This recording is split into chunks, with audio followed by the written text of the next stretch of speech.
বুধবার ভাই ফলের দাম কেমন রাখতেছেন? আগের মতো নাকি রমজান উপলক্ষে আরো বাড়ছে? রমজান উপলক্ষে এগুলো প্রতি বছরই বাড়ে, এই বছর রমজান উপলক্ষে একটু বাড়ছে। কিসে বাড়ছে যদি বলতেন?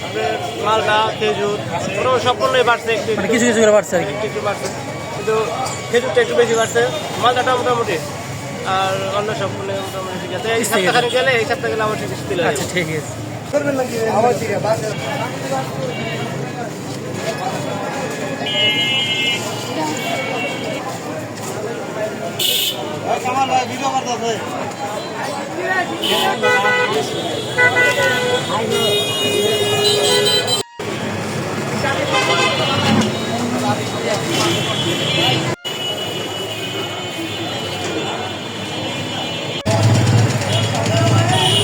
এর মধ্যে কেজি কত করে কেজি?